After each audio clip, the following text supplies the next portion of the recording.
Hi friends मोर लगत जिखिनि हल जिखिनि घटिल সেইখিনি আপোনালোকৰ লগত যাতে নহয় সেই কাৰণে আপোনালোকে ভিডিওটো চাবলৈ নাপাহৰিব স্কিপ নকৰাকৈ চাওক মই বহুত ডাঙৰ ভুল কৰি দিলো hi friends welcome to my channel गाँवलिया ছোৱালী শুনমনি আপোনালোকৰ মাজলৈ নতুন এটা ভিডিও লৈ আহিছো আজি মই বিশেষ ঠাই দেখাবলৈ বা বিশেষ বস্তু দেখাবলৈ আপোনালোকক মই ভিডিও বনা নাই আজি এটা কন্টেন্ট লৈ ভিডিও বনাইছো হেতু হৈছে মোৰ লগত এটা ডাঙৰ ঘটনা ঘটি গৈছে সেই তেনেকুৱা এটা ভুল মোৰ যি ভুল হল সেই ভুলটো জানো আপোনালোকৰ লগত নহয় সেই কাৰণে মই আপোনালোকক ক'ব বিচাৰিছো ভিডিও যোগে গুটে মোৰ সাবস্ক্ৰাইবাৰ বিলাকক ক'ব বিচাৰিছো আৰু আপোনালোকে ভিডিওটো শেয়াৰ কৰি দিব যাতে এনেকুৱা ভুল আৰু বেলেগৰ নহয় সেই কাৰণে আপোনালোকে ভিডিওটো প্লিজ শেয়াৰ কৰি দিব আৰু মই এনেকুৱা এটা ভুল কৰি দিলো মানে কি কম আৰু মোৰ নাম্বাৰটো হেক কৰিছিল মানে বেলেগে কেনেকৈ হৈছিল কি হৈছিল আপোনালোকক মই ভিডিওটোৰ যোগে গুটেখিনি কম মানে মোৰ নাম্বাৰত এটা ফোন আহিছিলে ফোন কল এটা আহিছিলে হিন্দীত কথা কৈছে মোক খুদিছিলে এই মোৰ মানে যেটো সৰু বাচ্চা আছে আপোনালোকে হয়তো দেখিছে লৰাটো কি জন্ম হৈছিলে 28/8/2021 আৰু মোৰ লৰাটো জন্ম হৈছিলে কোত আৰু বিজয়লক্ষ্মীত জন্ম হৈছিলে কৈছে মই বিজয়লক্ষ্মী আপোনাৰ এটা বাচ্চা জন্ম হৈছে অলপ আগতে আজি 1 বছৰ মান হৈছে এনেকৈ কৈছে তাৰ পিছত কৈছে যে হেৰি লৰাটোৰ নাম আছে মাৰুফ আহমেদ গুটেখিনি মানে অল ডিটেইলছ কৈ দিছে মোৰ নামটো কৈছে মোৰ হাজবেণ্ডৰ নাম কৈছে মোৰ গাঁও কৈছে তাৰ পিছত আমাৰ যিজনী আশা বাইদেউ আছে আশা বাইদেউৰ কথা খুদিলে বেজি দিয়ে নিদিয়ে কেঁচুৱাটোক বা ৰেচন পাতি পাও নে নাপাও এইবিলাক খুদিছে খুদাৰ পিছত মানে মোক কল কৰি গুটেখিনি কথা খুদি আছে মই কৈ আছো শেষত মানে মোক কৈছে আপোনাৰ মোবাইলত এটা ওটিপি যাব আপুনি ওটিপিটো মোক সেন্ড কৰিব তেতিয়া মই কলো যে মইতো ইউটিউবত দেখিয়ে থাকো যে তেনেকুৱা ওটিপি বা একাউন্ট নম্বৰ কোনো কাৰণত দিব নালাগে তাৰ পিছত মই কলো যে তেনেকুৱা ওটিপি বা একাউন্ট নম্বৰ দিয়াটো শুদ্ধ কথা নহয় এটো ভুল কথা মই দিব নোৱাৰিম তেতিয়া কৈছে যে মেম আপোনাৰ হিন্দীতে কৈছে মেম আপোনাৰ কোনো অসুবিধা নহয় এটো কাৰণে আমি জানিব বিচাৰিছো যে আপুনি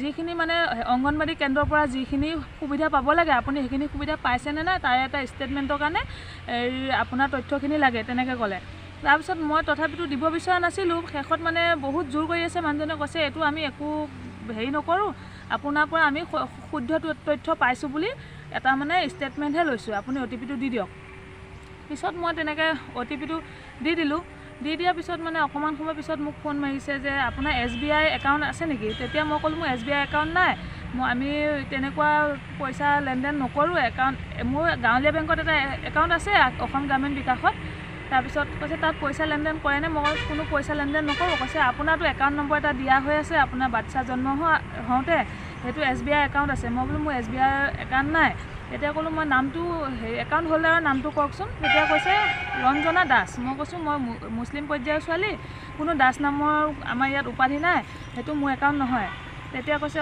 হয় নেকি আপোনাৰ নহয় যদি হ'ব দিয়ক তেনেকৈ কৈছে আকৌ এটা ওটিপি যাব আপুনি ওটিপিটো দিয়ক তেতিয়া মই প্ৰথমটো দিলোৱে যেতিয়া 2 নম্বৰ ওটিপিটো মই দি দিলো দি দিয়াৰ পিছত মানে অকমান সময় 2-3 মিনিটৰ পিছত মোৰ মোবাইলত এনেকুৱা ফোন আহিছে মানে আপোনালোকক মই কি কম আৰু মই মানে কান্দি পেলাবলগীয়া বাধ্য হৈ গৈছো তাৰ পিছত মানে মই হেৰি কৰিলো ফোন আহে মোক কয় আপোনাৰ পৰা মেছেজ এটা আহিছে লাইন বিল পে কৰিব দিছে তেনেকৈ কয় হেতু ফোন কাটো মই কয় যে মই তেনেকুৱা কোনো মেছেজ পঠিয়া নাই আপোনালোকৰ মই কোনো মেছেজে পঠিয়া নাই মই একো নাজানো আপোনালোকে কোনো ধৰণৰ বিল পে নকৰিব মেছেজটো ডিলিট কৰি দিয়ক তাৰ পিছত এটাৰ পিছত এটা ফোন তেনেকৈ ধৰণে ফোন আহিয়ে আছে পিছত মানে ফোন আহি আছে 10-12টা মান ফোন আহিলে আহাৰ পিছত একেটাই কথা কয় আপুনি মেছেজ দিছে আপোনাৰ পৰা এটা মেছেজ পাইছো মই তেতিয়া মানে বহুত মানে এখন মিটিঙত আছিলো মই গোটৰ মিটিঙত আছিলো তাৰ পিছত মানে মই মিটিঙৰ পৰা গুছি আহি মানে এনেকুৱা লাগিছে যেন মই কানি পেলাম কি কৰিম কি নকৰিম মই একো বুজি পোৱা নাই ইমান ফোন আহিছে মোৰ মোবাইলতো ইমান ফোন নাহে তাৰ পিছত মানে মই ৰিসিভ কৰিয়ে থাকো ইটোকো কওঁ মানে কৈ নিদিলেতো কথাটো বেয়া হৈ যাব বেয়া পৰ্যায়লৈ যাবগৈ সেই কাৰণে যি ভুল হ'ব মুকে ধৰিব মোৰ নম্বৰ পৰাই গৈ আছে যিহেতু মেছেজ তাৰ পিছত এজন দাদা গোৱালপাৰাৰ পৰা এজন দাদাই ফোন মাৰিলে মোক কৈছে যে আপোনাৰ পৰা মেছেজ এটা আহিছে আপুনি মোক যে হেক কৰিছে মই হেতু বুজি পোৱা নাই মানে মোবাইলৰ বিষয়ে তেনেকৈ ইমান স্মাৰ্ট নহয় দিয়কচোন তাৰ পিছত সেই দাদাজনে ফোন মাৰিছে মোক কৈছে মেছেজ এটা আহিছে মই কলো কি মেছেজ কৈছে বিল পে কৰিব দিছে APDL ৰ বিল আপোনাৰ এটা নম্বৰ দিছে 882 আছে লাষ্টত মোক যিটোৱে ফোন কৰিছিলে হেতু নম্বৰ দি দিছে মানে সেই নম্বৰটোত ফোন পে কৰিব দিছে তেতিয়া মই কলো মোৰ তেনেকুৱা এটা ফোন আহিছিলে মই গুটেখিনি কথা কৈ দিলো মোৰ বাচ্চাটো জন্ম হোৱাৰ বিষয়ে খুদিলে ওটিপিটো কৈছে আপুনি ওটিপিটো দি ভুল কৰিলে সেই কাৰণে আপোনাৰ নম্বৰটো কোনোবাই হেক কৰিছে সেই দাদাজনে মোক কৈ দিলে দাদাজনকো মই ভিডিঅ' যোগেদি ধন্যবাদ জনাইছো যদি মোৰ ভিডিঅ' চাই আছে আৰু তাৰ পিছত দাদাজনে কওঁতে মই বুজি পালো কথাটো বুজি পাই মোৰ এজন ভিডিঅ' আছে মোৰ 3 নম্বৰ বাজনীৰ মানে হাজবেণ্ড হয়, তেখেতে মোক বহুত সহায় কৰিছে। আৰু তাৰপিছত মই ভিনদেউলৈ ফোন মাৰিলোঁ যে মই দাদা বুলিয়ে কওঁ যে পাপু দা মোৰ এনেকৈ তেনেকৈ মোৰ মোবাইলত ফোন আহি আছে, মোৰ OTP-টো বিচাৰিছিলে, OTP-টো দি দিলোঁ। তেতিয়া ক'লে তোমাৰ নম্বৰটো হেক হৈছে, এতিয়া তুমি যেনেকৈ নহওক মানে হেকটো খুলি দিব লাগিব, নহ'লে তোমাৰ ফোন আহি থাকিব, সি যি ভুল কৰি থাকিব তোমাৰ তাত গোটেই ক্লেইম আহি থাকিব। পিছত তেতিয়া মই দুখত মানে কি কৰিম মই একো বুজি পোৱা নাই, মানে পাগলৰ দৰে হৈ গৈছোঁ, কান্দি আছোঁ। পিছত তেতিয়া মোক কৈছে দাদাই, পাপু দাই কৈছে মোক আৰু ভিনদেউ কৈছে যে চিন্তা নকৰিবি, মই আছোঁ, মই ঠিক কৰি দিম। তাৰপিছত মোক বেলেগ এটা মোবাইল ল'ব দিলে, বা মোক মানে যি মোৰ হোৱাটছআপ একাউণ্ট হয়, ফেচবুক একাউণ্ট হয় বা ইউটিউবৰ একাউণ্ট হয়, গোটেই সহায় মোক পাপু দাই কৰি আহিছে, বা মোৰ 3 নম্বৰ ভিনদেউটোৰ কথা কৈছোঁ, কৰি আহিছে। তাৰপিছত মোক কৈছে যে মই গোটেই পাছপৰ্ট ID এইবিলাক চব চেঞ্জ কৰি দিম, তাৰপিছত তোমাৰ মোবাইলটো মই ৰিছেট মাৰি গোটেইখিনি ক্লিয়াৰ কৰি দিম। তেতিয়া মোৰ অকণমান মনটো ভাল লাগিছে, তথাপিতো সাহস আহিছে যে তেনেকুৱা এজন মানুহ মোৰ লগত আজি থকাৰ কাৰণে মোৰ ইমানখিনি মানে সাহস গোটাব পাৰিছোঁ।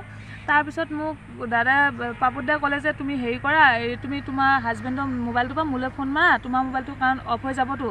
তেতিয়া মই বেলেগ এজন মোৰ হাজবেণ্ডৰ বাকৰ মোবাইলৰ পৰা ফোন কৰিলোঁ যে, তাৰপিছত মোৰ মোবাইলটোত মানে তাৰ পৰা মোক কৈ আছে মানে মোৰ ভিনদেউজনে কৈ আছে তাৰ পৰা এইটো কৰ সেইটো কৰ তেনেকৈ কৈ আছে। মই তেনেকৈ গোটেইখিনি কৰিলোঁ। কৰাৰ পিছত মই ID চেঞ্জ কৰি ইউটিউবৰ IDটো মই চেঞ্জ কৰি দিলোঁ, কাৰণ ইউটিউবতো মোৰ প্ৰভাৱ পৰিব পাৰে, তেনেকুৱা ধৰণৰ কাৰণে ইউটিউবৰ লগতো নম্বৰ কৰা আছে, প্ৰভাৱ পৰিব পাৰে। সেইকাৰণে মই ইউটিউবৰ যিটো মোৰ চেনেল ID আছে সেইটো চেঞ্জ কৰি পিছত হোৱাটছআপ ID চেঞ্জ কৰি, পাছপৰ্ট ID চেঞ্জ কৰি লক কৰি দিছোঁ। মানে মোক কৈ আছে মোবাইলত মোৰ ভিনদেউৱে, মই কৰি আছোঁ। তাৰপিছত গোটেইখিনি হৈ গ'ল, ৰিছেট মাৰি দিলোঁ মোবাইলটো। তাৰপিছত এতিয়ালৈ যেনিবা তেনেকুৱা ফোন নাই। পিছত মই আপোনালোকক এইটোৱে ক'ব বিচাৰিছোঁ, মোৰ মোবাইলটো যেনিবা মোৰ হাতত এনেকুৱা এজন মানুহ আছিল, যিজন মানুহে মানে গোটেইখিনি মোবাইলৰ বিষয়ে জানে। সেইকাৰণে মই পটককৈ মানে 10-20 মিনিটৰ ভিতৰত মই সেইটো কাম কৰি মানে মোবাইলটো মই ঠিক কৰি ল'লোঁ। কিন্তু কিছুমানৰ হাতত এনেকুৱা এজন মানুহ নাথাকিব যে যিজন মানুহে আপোনাক তৎক্ষণাত সহায় কৰি মোবাইলটো ঠিক কৰি দিব, কিন্তু সময় বেছি হৈ গৈ থাকিলে আপোনাৰ প্ৰব্লেমটো বেছি হৈ গৈ থাকিব। সেইকাৰণে মই আপোনালোকক কৈছোঁ, আপোনালোকৰ মোবাইলত যদি কেতিয়াবা যদি তেনেকুৱা ধৰণৰ কিবা ফোন কল আহে বা আপোনাৰ ID বিচাৰে বা OTP বিচাৰে, আপোনাৰ এনেকুৱা এটা মানে কথা কৈ দিব, চিক্ৰেট কথা, যে আপুনি এইটো কথা কৈ দিয়ক। কথাটো কৈ দিয়াৰ লগতে মানে যিটো কথা ক'ব আপুনি ভাবিব যে সঁচাকৈ মোৰ বিষয়ে জানে এখেতক OTP-টো দিলে কোনো ভুল নহয়, তেনেকুৱা এটা চিক্ৰেট কথা কৈ দিব। আপুনি মানে OTP-টো দিবলৈ বাধ্য হৈ যাব। মোৰ ক্ষেত্ৰতো তেনেকুৱাই হ'ল। মোক মানে মোৰ বাচ্ছাটোৰ বিষয়ে গোটেই বাৰ্থ চাৰ্টিফিকেটৰ বিষয়ে গোটেইখিনি কৈ দিলে। যেতিয়া মই ভাবিছোঁ নিশ্চয় কিবা ক্ল'জ বিজয়লক্ষ্মীৰে তেনেকুৱা কোনোবা হ'ব চাগে, সেইটো ভাবিয়ে মই গোটেইখিনি এড্ৰেছ দি দিলোঁ। সেইকাৰণে OTP-টো দি দিলোঁ। সেইকাৰণে মোৰ ভুল হ'ল। আপোনালোকে এইটো ভুল নকৰিব। যদি আপোনালোকে সেইটো ভুল কৰে, আপোনালোকৰ হাতত হয়তো তেনেকুৱা এজন তৎক্ষণাত নাপাব পাৰে মানুহ। তৎক্ষণাত মানুহ নাপালে আপোনাৰ বহুত অসুবিধা হৈ যাব, কিবা ক্লেইম হৈ যাব, বা তেখেতে দুনিয়া ভিডিঅ' দি থাকিব, কিবা দি থাকিব, আপোনাৰ ওপৰত আহি থাকিব গোটেই হাৰাছমেণ্টখিনি। সেইকাৰণে আপোনালোকে সেইটো নকৰিব। আৰু মই ক'লোৱে আপোনালোকক গোটেইখিনি কথা, আপোনালোকে এইখিনি ভুল নকৰিব। আপোনালোকৰ ক্ষেত্ৰত সেইটো নহ'বৰ কাৰণে মই বিচাৰোঁ, কাৰণ মোৰ ক্ষেত্ৰত হৈছে, মই নাভাবোঁ বেলেগৰ ক্ষেত্ৰতো সেইটো হওক, সেইটো নহওক, কাৰো ক্ষেত্ৰতে সেইটো নহওক। আৰু মই গোটেই মোৰ ছাবস্ক্ৰাইবাৰখিনিক, আপোনালোকৰ ভিউৱাৰ্ছখিনিক আপোনালোকক মই কৈছোঁ যে ভিডিঅ'টো এনেকুৱা শ্বেয়াৰ কৰি দিয়ক যাতে তেনেকুৱা এটা ভুল বেলেগ এজনৰ ক্ষেত্ৰত নহয়, আৰু সেই বদমাছবিলাকে যাতে আৰু বেলেগক তেনেকৈ এটা মানে জালত ফচাই ল'ব নোৱাৰে। সেইটো কাৰণে আপোনালোকক মই কৈছোঁ কথাটো। আৰু মই মোৰ ভিনদেউৰ কাৰণে ইমানখিনি আজি আগবাঢ়িব পাৰিছোঁ, বা ইমানখিনি মই বিপদৰ পৰা মানে সাৰি গ'লোঁ। আৰু মই তেখেতক মোবাইলত ফোন কৰি মোৰ ভিনদেউক মই ধন্যবাদ কৰিছোঁৱে। আৰু মই ভিডিঅ' যোগে মই আপোনাক ক'ব বিচাৰিছোঁ, পাপু দা, মই আপোনাৰ কাৰণে মই আজি ইমানখিনি মানে আগবাঢ়িছোঁ, বা ইমানখিনি মই কৰিব পাৰিছোঁ। আৰু মোৰ কালি ইমান এটা বিপদৰ পৰা মই বাচি গ'লোঁ। আৰু এটা কথা কৈ থওঁ মই এইখিনিতে, মই পিছত ক'ম বুলি ভাবিছিলোঁ, কিন্তু এতিয়া কৈ দিওঁ। মই যিটো ইউটিউব চেনেল খুলিছোঁ, সেইটোত মোৰ যথেষ্টখিনি সহায় মোৰ ভিনদেউৱে কৰিছে। আৰু মই প্ৰথমতে এডিটিং কৰিবও নাজানিছিলোঁ, থাম্বনেইল বনাব নাজানিছিলোঁ, বা একো কৰিবই নাজানিছিলোঁ। মোৰ চেনেল খুলি দিছে মোৰ ভিনদেউৱে, মোৰ এডিটিং কৰিব শিকাইছে ভিনদেউৱে, মোক গোটেইখিনি তেখেতে শিকাইছে। আৰু ফোন কৰি মোৰ হাজবেণ্ডৰ মোবাইলত ফোন কৰি থাকে, আৰু এইটো মোবাইলত মই এডিটিং কৰোঁ। আৰু তেনেকৈ মোক কথাবিলাক শিকায়, সেইফালৰ পৰা কৈ থাকে মোবাইলত, মই এইফালে কৰি থাকোঁ। তেনেকৈ মই আজি গোটেইখিনি শিকিলোঁ। ধন্যবাদ আপোনাক। মই ভিডিঅ' যোগেদি মই ধন্যবাদ জনাইছোঁ। জীৱনত মই পাহৰি নাযাওঁ। আৰু ফোন কৰিতো কৈছোঁৱে, মই ভিডিঅ' যোগে কোৱাৰ কাৰণে মই অকণমান মনটো ভাল লাগিছে। আপোনাক মই ক'ব পাৰিছোঁ কথাখিনি। আৰু শেষত মই আকৌ এবাৰ আপোনালোকক কৈছোঁ যে এনেকুৱা এটা ভুল আপোনালোকে নকৰিব। আৰু ভিডিঅ'টো শ্বেয়াৰ কৰিব, লাইক কমেণ্ট ছাবস্ক্ৰাইব কৰি দিব আৰু আপোনালোকে ভিডিঅ'টো ইমান শ্বেয়াৰ কৰিব যাতে তেনেকুৱা ভুল বেলেগৰ নহয়। আৰু ভিডিঅ'টো মই আজিলৈ বাই বাই।